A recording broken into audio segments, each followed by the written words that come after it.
Morning. Hey, I know it's been a couple of weeks and I didn't get the videos out I wanted in terms of rebuilding this motor. I did get some things posted on my Facebook feed, but I gotta be honest with you, the whole editing thing, I had hours and hours of footage. I'm lost. I gotta figure out how to do it. So maybe in the future I'll get that done. But nonetheless, it was a successful journey. I got to Michigan. We had the engine pulled apart, new crankshaft kit put in, new timing chain put in, and it was bad. It needed it. And all in one day. We got it done, I think, in 13, 14 hours and put it back in. And I got to tell you, the majority of that time was trying to stab that motor back into the car, not pulling it out and fixing it.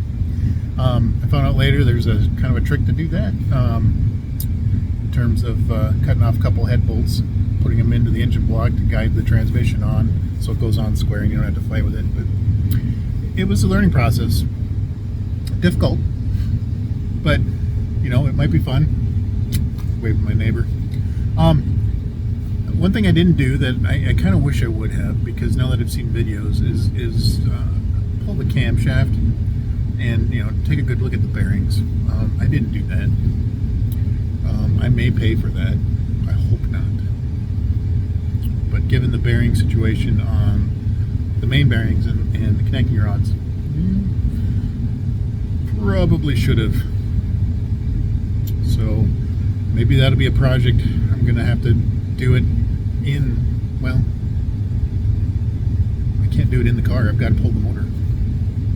So, and then I learned that, yeah, the cherry picker just, it's not long enough, man. This car is huge. I really need a gantry. So next time I pull this motor, it's going to have a gantry.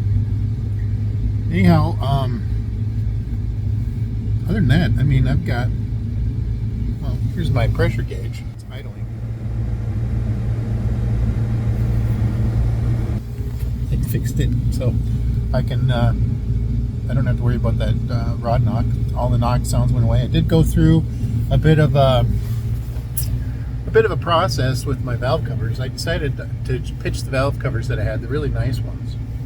And the reason I pitched the valve covers is because the baffle, I couldn't adjust the baffle to clear the rocker arms. No matter how hard I tried, it got so bad, I took a grinder after it and destroyed the baffles. So I just put the stock valve covers back on, and now the valve train's quiet. It was the better decision. I should have just left the stock valve covers on it. I could repaint them and dress them up a little bit. Anyhow, it was very successful. It was a good trip there. It was a great trip back. I do have to play with my timing a little bit yet. I thought I had it, but I don't. I'm learning how to use my timing light. It's a lost art. Can you believe that? And I say that because I never knew how to use it to begin with, but now I am. I mean, I'm going to force myself how to do it. I've learned how to, you know, make it work. And it's an Innova, what is it, the 3568 from O'Reilly's, and it's got an RPM monitor on it, and you can use the up-down button to see exactly where your timing is set at. So I'm going to do that better. I need to restab the distributor so the number one hole is in the number one hole rather than the next one over. I think that's going to allow for better adjustment too on the vacuum advance canister. I think that might be in my way a little bit. And there is no room up there around the distributor, around the air conditioning and all the options that came on this car. Man, it's difficult to get to that thing. So it'll be a few hours just fighting with it.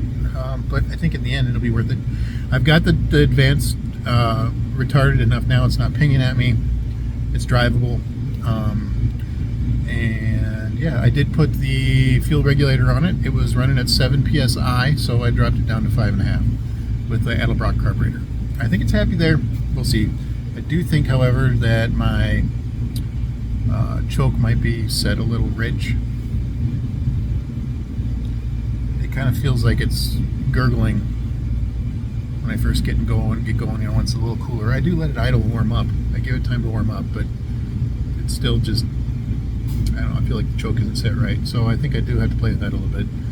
And then I've got a vacuum gauge to kind of just check to see where my adjustments are, so I'm not just doing it by ear.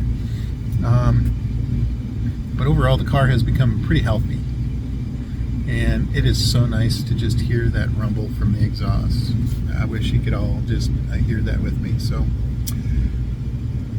anyhow, things coming up for the car. I do have another 351 block. I'm going to build that into a 400 stroker. It's going to go in this car with a purpose. It's not a drag racing engine because it's not a high RPM engine, but I can still bring it up to about 5, maybe 6 at the most after it's all said and done, with flat top pistons and a good breathing intake and heads, maybe headers, probably a hole in the hood with a scoop in it because there's no room under there. Might be something I have to do.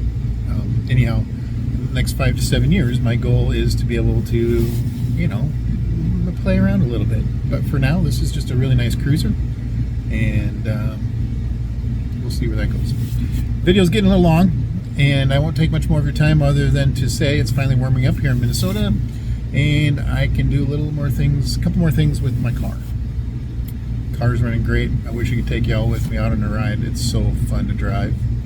It'll be even more fun when I get my summer tires, the Cooper Cobras with those red chrome spoke rims. Oh, these winter tires and rims, just the stock rims, it changes the overall look of the car. It just makes it a lot more boring.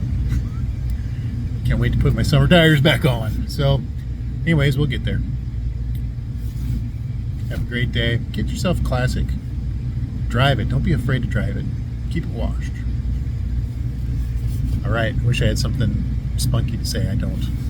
Later.